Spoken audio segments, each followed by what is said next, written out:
Sean, these are just for our games. Yeah. At our club, he was nicknamed Silk, and that's because he has got very, very smooth skills. When you needed something big, you know, he would deliver.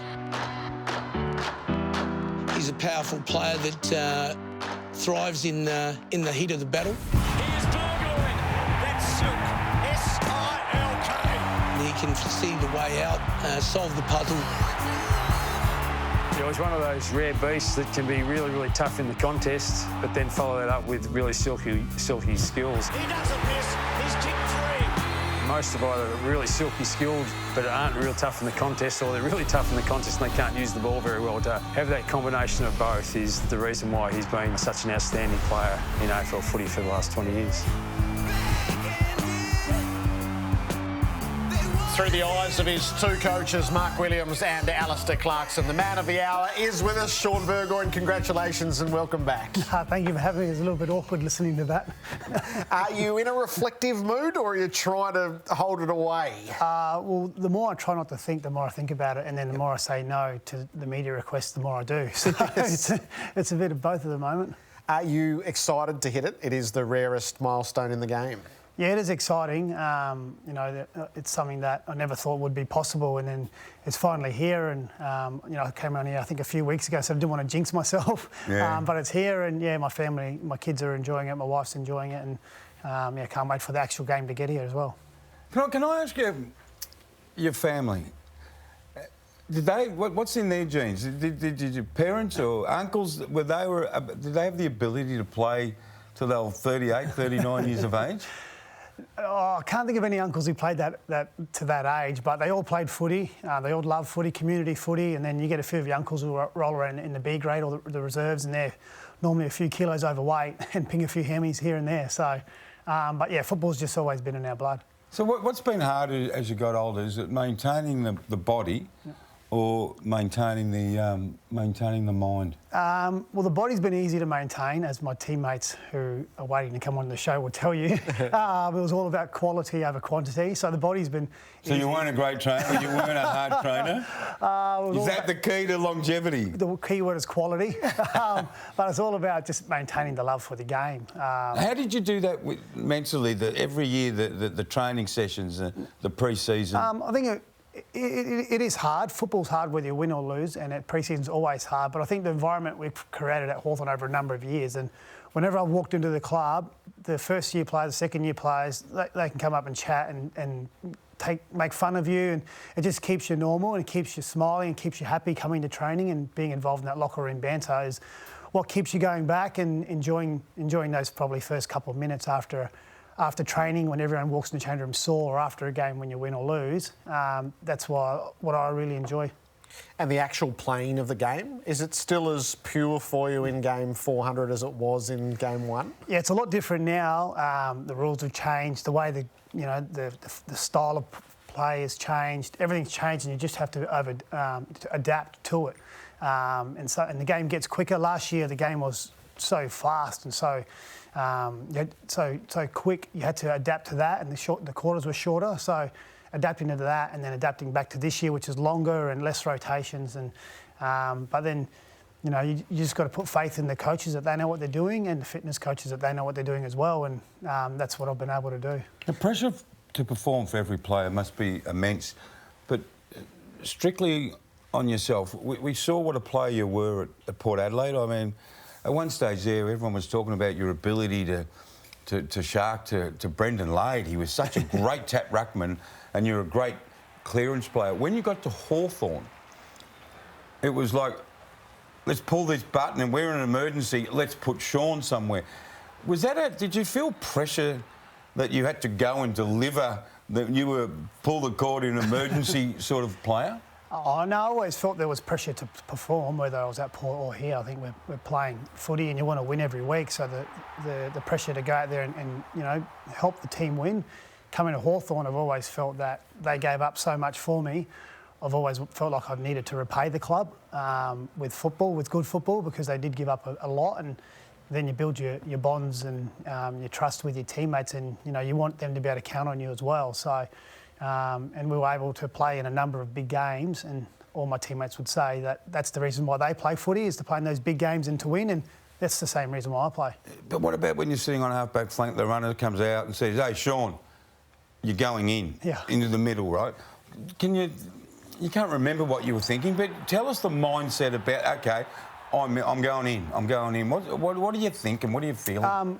Yeah, well, I've always just played footy because I've loved playing footy and playing with my teammates and just do whatever you have to do to win. And whether it's starting in the back pocket or on the bench and or wherever, and whenever the coach says go somewhere, I just always thought it's because the team needs me to go there or the coach needs me to go there, and just adapt and go in there and perform that role. And at Hawthorn, I was really lucky, and a lot of our players were. We had a number of senior players who could play multiple roles, and we had a number of so-called utilities that if you needed to change things up, we could all change and go into different positions. And more than likely, I was always starting, outside the centre square. And if something happened, I would go in, but someone would come out and they'd just play their role, and we were able to build success on players adapting. Generally, the message was Lewis out, Burgoyne into the middle.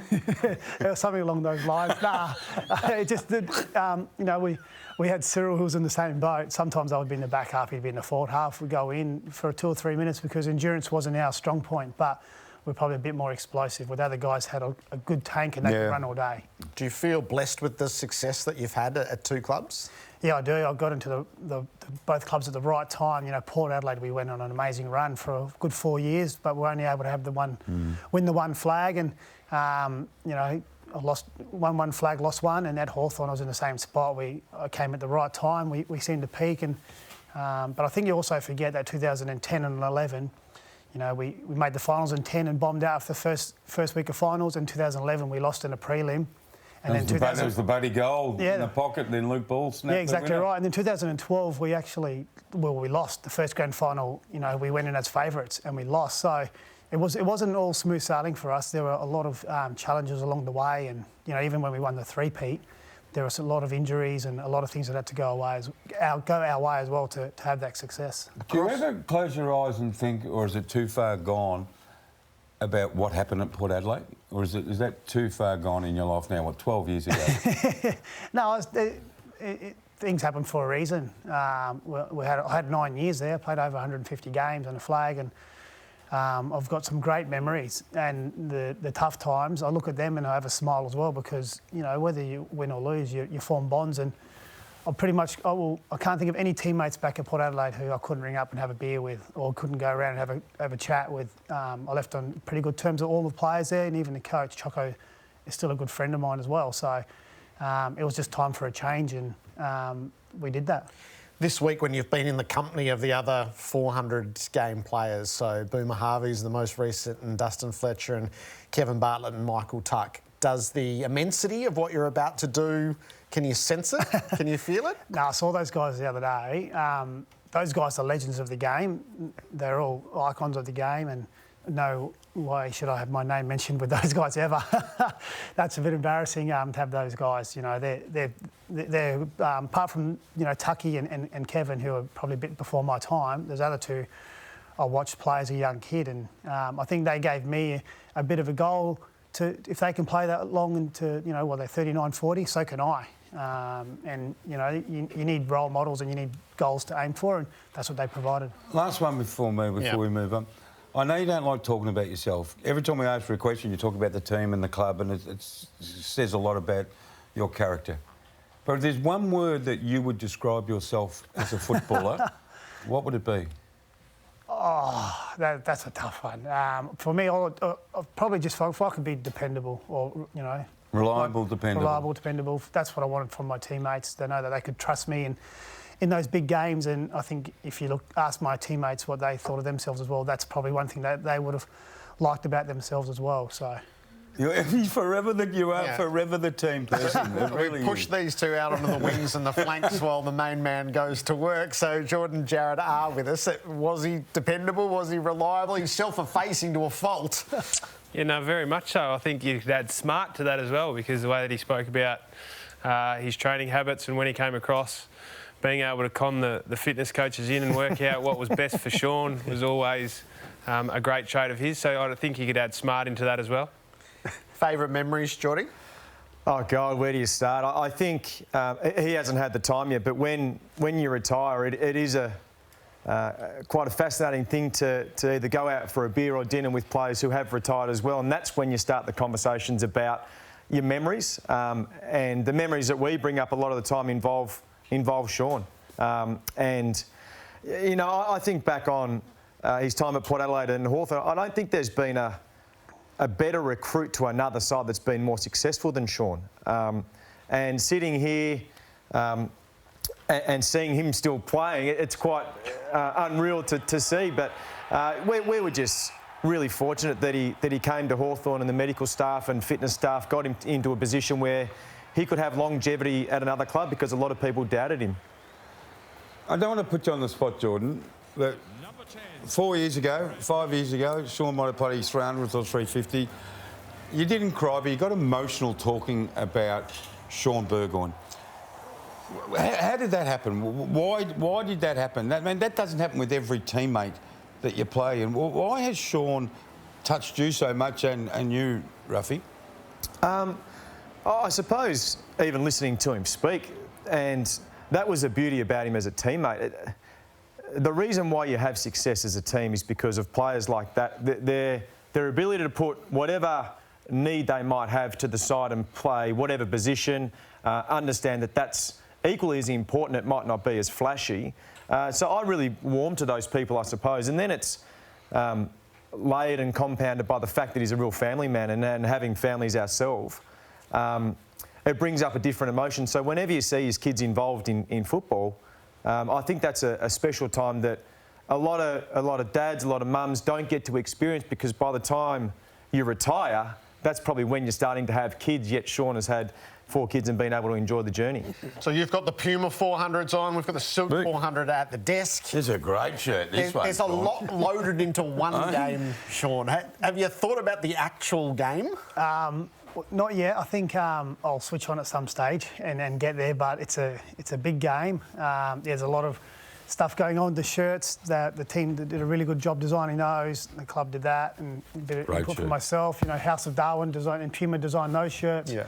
Everyone thinks, I have those shirts at home, so I'll get 150, text messages asking for 4 or 5. Yep. So that, but yeah, I can't wait. And to play against Port Adelaide this week on Saturday night is going to be, it's top it off. So hopefully the game lives up to expectations, and we get a good result. We'll all be watching. Enjoy it. We're full of admiration for what you're about to do. Congratulations. No, thank you. Well done.